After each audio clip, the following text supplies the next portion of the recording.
여러분 안녕하십니까? 사이언스투데이입니다. 봄의 시작을 알리는 대표적인 식물, 세복수초의 올해 첫 개화가 확인됐습니다. 하지만 마냥 반가울 수만은 없는데요.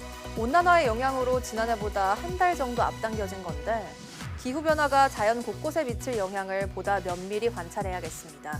오늘의 주요 뉴스 만나보시죠.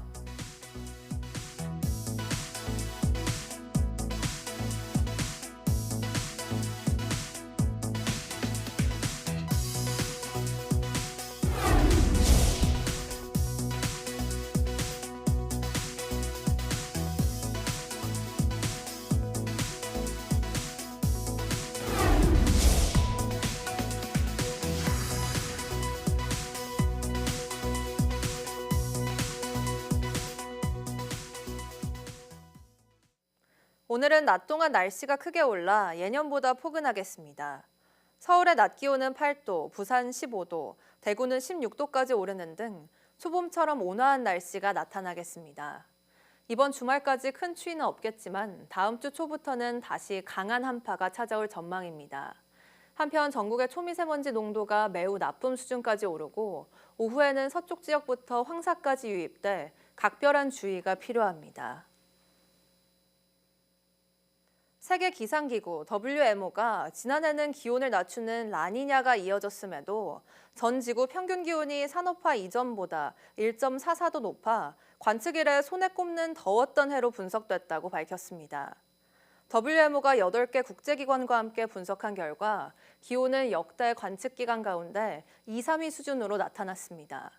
특히 2015년부터 지난해까지 최근 11년은 관측이 시작된 1850년 이래 가장 더운 11개 해로 기록됐습니다. WMO는 지난해 해양 수온이 기록상 가장 높았고 해양 열 용량도 증가하면서 전 지구적인 해양 온난화가 기온 상승의 주요 원인으로 작용했다고 설명했습니다. 우리나라도 지난해 연평균 기온이 13.7도로 관측 이래 가장 더웠던 2024년에 이어 두 번째로 높았습니다. 산림청 국립산림과학원은 지난 12일 제주 한라산 일대 해발 500m 지점에서 올해 첫 세복수초의 개화를 확인했다고 밝혔습니다. 세복수초는 제주에서 자생하는 식물로 봄의 전령이라 불리며 새해 복을 상징하는 꽃으로 알려져 있습니다. 과학원은 이번 개화가 지난해보다 약 한 달 앞당겨졌는데 안정적이고 온화한 겨울 기온의 영향으로 분석된다고 설명했습니다. 국내 연구진이 신축성 OLED의 효율을 세계 최고 수준으로 끌어올렸습니다. 자유롭게 늘어나고 구부러지는 웨어러블 디스플레이의 상용화 가능성이 커지고 있습니다. 임늘솔 기자입니다. 접을 수 있고 말 수 있는 디스플레이의 무한 경쟁이 뜨겁습니다. 하지만 여전히 정해진 방향으로만 가능해 불규칙한 공면에는 적용이 어렵습니다. 이런 한계를 극복하기 위해 국내 연구팀이 늘려도 성능이 떨어지지 않는 신축성 OLED를 개발했습니다. 이번에 개발한 신축성 OLED 발광 물질은 길게 늘려도 성능의 변화가 없습니다. 연구팀은 이 기술에 엑시플렉스를 사용해 프렛 기반 발광 메커니즘을 도입했습니다. 엑시플렉스를 사용해서 장거리 에너지 전달을 사용해서 그러한 절연체가 있을 때도 에너지 전달이 효율적으로 일어나게 설계를 했고요. 그 결과 고무처럼 신축성을 가진 OLED에서 발광 효율을 세계 최고 수준으로 끌어올리는 데 성공했습니다. 외부 양자 효율 17%는 기존 최고 기록보다 약 2.5배 높은 성능입니다. 모바일 전자소자뿐 아니라 헬스케어 분야와 스포츠 분야까지 실용화 단계로 나아가기 위한 중요한 전환점이 될 것으로 기대합니다. 이번 연구 결과는 세계적인 과학 저널 네이처에 실렸습니다. YTN 사이언스 임늘솔입니다. 유니스트 김귀용, 김병조 교수 연구팀이 전도성 고분자의 전기적 특성을 활용해 영구 화학물질로 불리는 과불화 화합물을 적은 에너지로 처리하는 기술을 개발했습니다. 전도성 고분자를 입힌 전극에 전기를 가하면 물속의 과불화 화합물이 정전기적 인력으로 전극에 모이고 전기 방향을 반대로 바꾸면 다시 떨어져 나옵니다. 연구팀은 이 기술을 적용한 실험에서 기존 전기 분해 방식보다 전기 사용량이 20배 이상 줄어들었고 하수 처리수나 수돗물처럼 조건이 복잡한 물에서도 효과를 확인했다고 설명했습니다. 미국 연방 대법원이 트럼프 대통령의 핵심 경제 정책인 상호 관세에 대한 판결을 오늘도 내놓지 않았습니다. 이르면 지난 9일 판결할 것으로 전망됐는데 판결이 늦어지는 이유에 관심이 쏠리고 있습니다. 워싱턴에서 신윤정 특파원이 보도합니다. 전 세계 이목이 미 동부시간 기준 14일 오전 10시 워싱턴 DC의 미 연방대법원으로 쏠렸지만 관세에 대한 판결은 내려지지 않았습니다. 미국 대법원이 주요 사건을 결정하겠다고 예고했던 지난 9일에 이어 두 번째 불발입니다. 연방대법원은 판결 시점을 예고하지 않는 것이 관례지만 이번 사건은 사안의 중대성 때문에 이례적으로 지연되고 있다는 평가가 많습니다. 트럼프 행정부는 대규모 무역 적자를 국가 비상사태로 규정해 광범위한 관세를 부과했는데 미국 대법관들은 헌법상 의회의 고유 권한인 과세권을 침범하는지 아니면 대통령의 정당한 비상 권한 행사인지를 두고 고심을 거듭하고 있습니다. 지난해 11월 구두 변론 때 보수 성향의 대법관들조차 대통령 권한 남용의 우려를 표한 만큼 이견 조율의 시간이 더 필요하다는 분석이 지배적입니다. Can you point to any other place in the code or any other time in history where that phrase, together regulate importation, has been used to confer tariff imposing authority? 여기에 대법원이 위헌으로 판결할 경우 수백조 원을 환급해야 하는 등 경제적 파장이 큰 만큼 후폭풍을 최소화하기 위한 법리 다듬기에도 공을 들이고 있는 것으로 전망됩니다. 트럼프 대통령은 관세 소송에서 지면 완전 엉망이 될 것이고 관세 환급이 불가능할 수도 있다며 대법원을 연일 압박하고 있습니다. And everybody now admits that I was right on tariffs. And I hope that we win the Supreme Court case. 법조계 안팎에서는 대법원이 관세가 위법이라고 판단하면서도 앞으로는 부과하지 말라는 식으로 시장 충격을 완화할 가능성도 제기되고 있습니다. 미국 대법원은 다음 구두 변론을 오는 20일과 21일로 예고했는데 이에 따라 이르면 현지 시간 다음 주 화요일쯤 관세 판결이 나올 거란 전망이 나오고 있습니다. 대법원의 판결이 늦어지면서 트럼프 행정부의 더 강력한 플랜 B, 대안마련 고심도 커지는 만큼 시장의 불확실성과 긴장은 고조될 전망입니다. 워싱턴에서 YTN 신윤정입니다. 트럼프 미국 대통령이 엔비디아의 인공지능 반도체 칩 H200처럼 미국으로 수입됐다가 다른 나라로 재수출되는 반도체에 대해 25%의 관세를 부과하는 내용의 포고문에 서명했습니다. 트럼프 대통령은 현지 시간 14일 백악관에서 포고문에 서명한 뒤 H200을 가리켜 아주 좋은 수준의 칩으로 중국과 다른 이들도 원한다며 그 칩 판매액의 25%를 벌게 돼 아주 훌륭한 거래라고 말했습니다. 백악관은 트럼프 대통령이 가까운 시일 안에 미국 내 제조를 유도하기 위해 반도체와 파생 제품 수입에 더 폭넓은 관세를 부과할 수 있고 이에 상응하는 관세 상쇄 프로그램을 도입할 수 있다고 밝혔습니다. 백악관은 25% 관세 부과 대상에 H200과 AMD의 MI325X 등이 포함된다고 밝혔습니다. 국제우주정거장에서 체류하던 우주비행사 1명의 의료 문제로 임무 중단을 결정한 크루11 팀원 4명이 지구 귀환길에 올랐습니다. 미 항공우주국 나사는 크루11 우주비행사 4명을 태운 스페이스X의 드래곤 우주선이 미국 동부 시간으로 14일 오후 5시 반쯤 우주정거장에서 도킹을 해제하고 지구로 출발했다고 밝혔습니다. 이 캡슐 우주선은 미국 동부 시간으로 15일 새벽 3시 반쯤 캘리포니아 인근 해상에 착수할 예정입니다. 미국과 일본, 러시아 출신 우주비행사 4명으로 구성된 크루11은 지난해 8월 지구를 떠나 다음 달 하순까지 임무를 수행할 예정이었지만 팀원 1명의 건강 문제로 임무를 중단하고 조기 귀환을 결정했습니다. 우주 비행사들이 치통 등 가벼운 증상으로 우주정거장 내에서 치료받은 적은 있지만 의료 문제로 임무를 중단하고 조기 귀환하는 것은 이번이 처음입니다.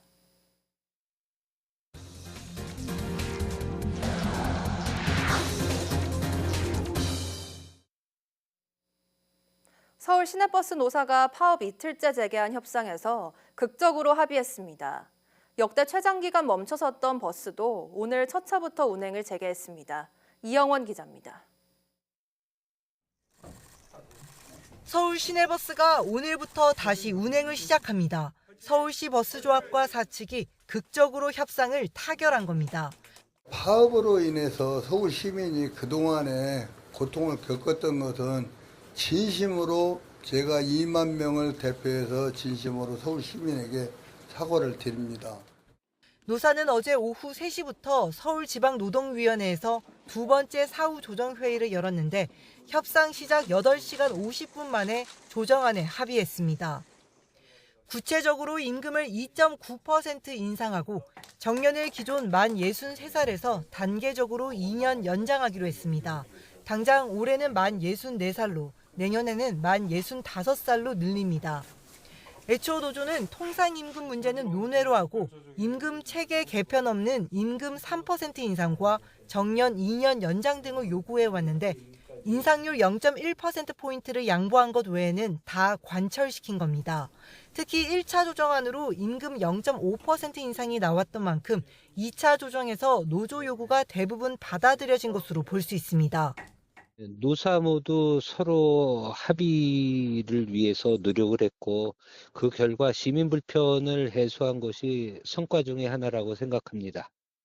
역대 최장기간인 이틀 동안 멈춰섰던 버스로 출퇴근길에 극심한 불편을 겪었던 시민들도 이제 한시름 놓게 됐습니다. YTN 이영훈입니다. 취업자 수가 2년 연속 10만 명대 증가에 그쳤습니다. 지난해 15세에서 29세 청년층 취업자는 5년 만에 가장 큰 폭으로 줄며 3년 연속 감소했습니다. 보도에 오인석 기자입니다. 지난해 연간 취업자 수는 1년 전보다 19만 3천 명 늘었습니다. 2년 연속 10만 명대 증가입니다.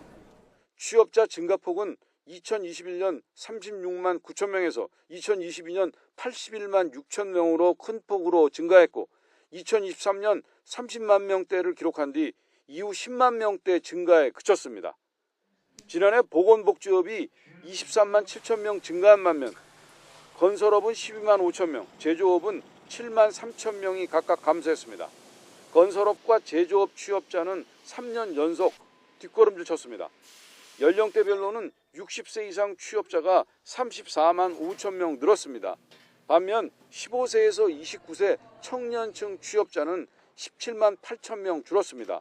청년층 취업자는 5년 만에 가장 큰 폭으로 감소했고 3년 연속 마이너스를 기록했습니다. 인구 감소에다 인공지능 확산에 따른 청년 일자리 대체 효과, 경력직 채용 증가 등이 영향을 미친 것으로 분석됩니다.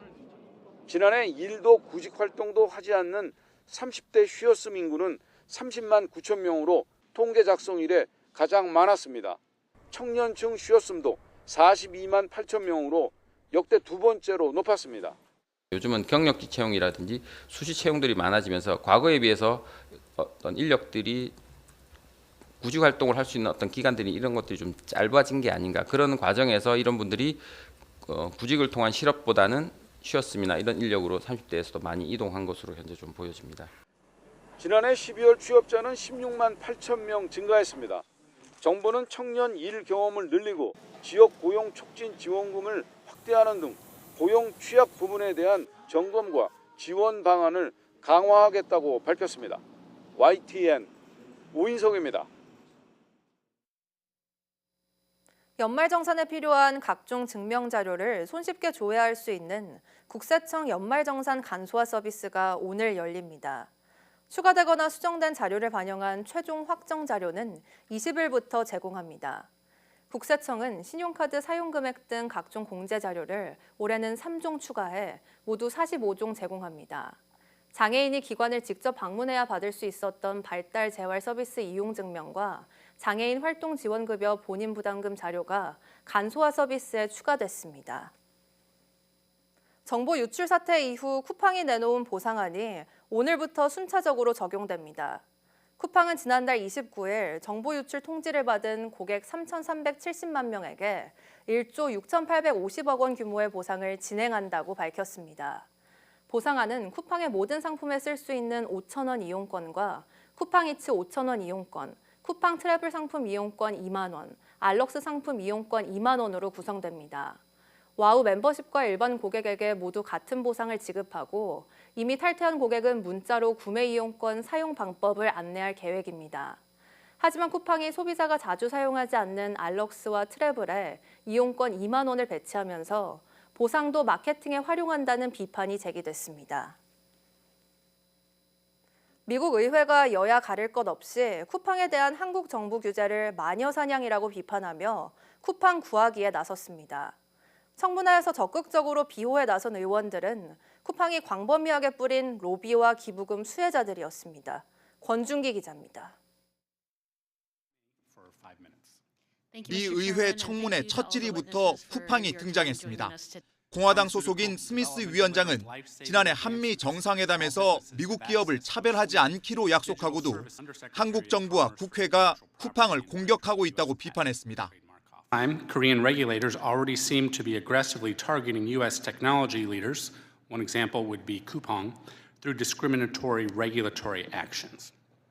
최근 한국 국회가 통과시킨 정보통신망법을 검열법이라고 표현하며 2명의 미국 경영인이 마녀 사냥을 당하고 있다는 주장도 나왔습니다. 김범석 의장과 해롤드 로저스 임시대표가 부당한 탄압을 받고 있다는 겁니다. And recently launched a political witch hunt against 2 American executives. The recent actions taken by Korea is meant to squeeze American firms out of the Korean market. And does it raise national security concerns? 쿠팡이 기술 엔지니어링 사무소를 두고 있는 워싱턴주 출신 민주당 의원은 한술 더 떴습니다. 트럼프식 무역 협상에도 미국 기업이 차별받고 있다며 실질적인 압박 수단이 필요하다고 강조했습니다. However, I'm hearing from companies in my home state of Washington, like Coupang, that Korean regulators are already violating these commitments. They feel constantly harassed from Korean competition authorities. They have no mechanism to defend themselves from these types of investigations. 쿠팡 질의에 나선 스미스 위원장은 지난해 쿠팡으로부터 기부금 한도인 $5,000를 받았고 밀러 의원의 보좌관 출신은 쿠팡의 로비스트로 활동한 것으로 확인됐습니다. 쿠팡은 최근 5년간 로비 자금으로 150억 원 넘게 투입하고 트럼프 측근 인사를 영입하며 미국 정관계 영향력을 넓혀왔습니다. 여항구 통상교섭본부장이 지난 주말부터 워싱턴 DC를 찾아 쿠팡 차별이 아니라고 설명하고 있지만 미국 정치권의 쿠팡 감싸기는 수위를 높여가고 있습니다. YTN 권준기입니다. 청문회를 마치고 지난 1일 출국한 해럴드 로저스 쿠팡 대표는 경찰 1차 소환 통보에 불응했습니다. 경찰은 로저스 대표가 2차 소환에도 불응할 경우 대한민국 형사소송법 절차를 따르겠다는 입장인데 체포영장 신청까지 검토할지 관심입니다. 유서연 기자가 보도합니다. 대규모 개인정보 유출 사건과 관련해 경찰에 2차례 출석 요구를 받은 해럴드 로저스 한국 쿠팡 임시대표가 지난 1일 이미 해외로 출국한 사실이 뒤늦게 드러났습니다. 앞서 로저스 대표는 지난달 29일 입국해 30일부터 31일 이틀간 국회 청문회에 참석했습니다. 청문회는 저녁 8시가 넘어서까지 이어졌는데 로저스 대표는 이튿날인 새해 첫날 곧바로 출국한 것으로 파악됐습니다. 정회를 선포합니다. 다 수고하셨습니다. 가시고요. 이름 다시 불러드릴까요? 결국 해외에 있던 로저스 대표는 경찰의 1차 소환 통보일이었던 5일 응하지 않았습니다. 그 뒤에야 로저스 대표의 출국 사실을 인지한 경찰은 결국 이달 중순으로 2차 소환을 통보하고 조율 중인데 사실상 자발적 입국을 기다려야 하는 상황입니다. 쿠팡 측은 로저스 대표의 출국과 관련해 예정된 출장 일정으로 경찰에 출석 의사를 전달하고 적극적으로 협의하고 있다고 강조했는데 경찰 관계자는 로저스 대표가 2차 소환에 실제 응할지 지켜봐야 한다면서 출석하지 않을 경우 대한민국 형사소송법 규정과 절차에 따라 수사할 예정이라고 밝혔습니다. 통상 수사기관은 피의자가 3차례 소환 요구에 불응하는 경우 체포영장을 신청합니다. 경찰은 또 로저스 대표가 입국할 경우 출국 정지 등도 고려하겠다고 밝혔는데 수사기관 대응이 한 발 늦었다는 비판을 피하긴 어려워 보입니다. YTN 유서연입니다. 12년 동안 이어져 온 흡연과 암 발병의 인과관계를 둘러싼 소송의 2심 결론이 오늘 나옵니다. 서울고등법원은 오늘 오후 국민건강보험공단이 담배회사 KT&G와 한국필립모리스, BAT코리아를 상대로 낸 533억 원 손해배상 청구 소송 항소심 선고기일을 엽니다. 국민건강보험공단은 지난 2014년 흡연 폐해에 대한 담배회사들의 사회적 책임을 묻고 건강보험 재정 누수를 막기 위해 공공기관으로는 처음 소송을 제기했습니다.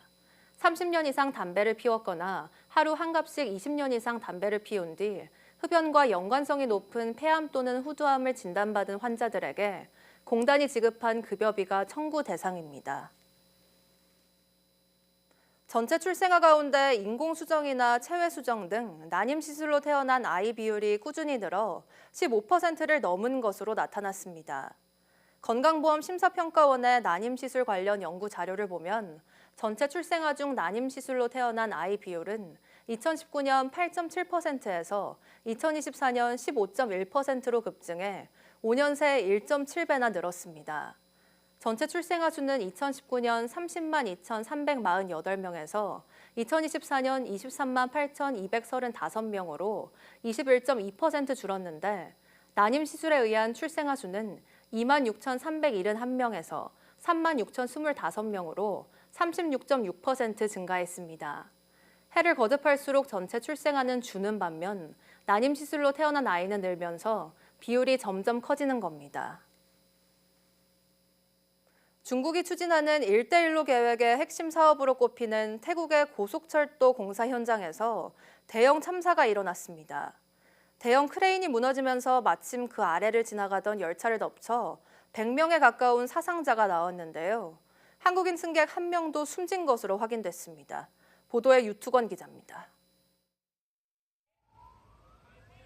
종이장처럼 구겨진 열차에서 필사적으로 생존자를 찾는 구조대원들. 바로 그 위에 있는 콘크리트 교각에는 쓰러진 크레인이 위태롭게 매달려 있습니다.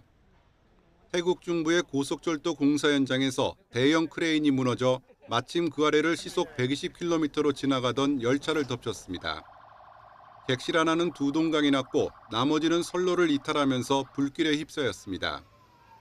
어린이를 포함해 수십 명이 숨진 가운데 사망자는 더 늘어날 가능성이 큽니다. 한국인 남성 1명도 숨진 것으로 확인됐고 태국 주재 한국 대사관은 열차 탑승 경위 등을 조사하고 있습니다.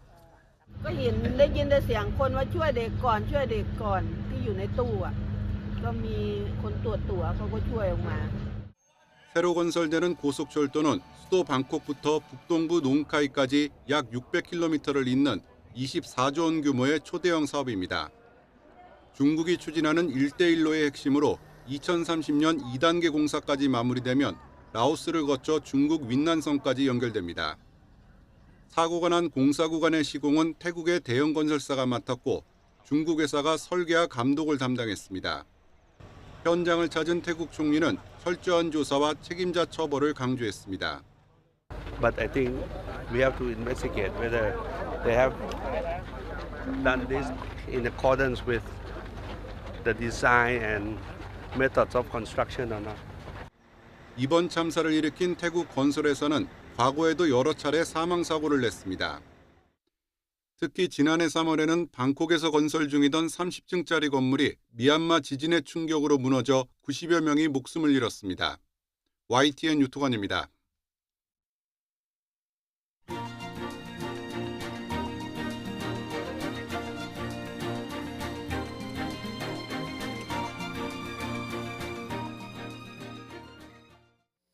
(1월 15일) 오전 사이언스 투데이 마칩니다.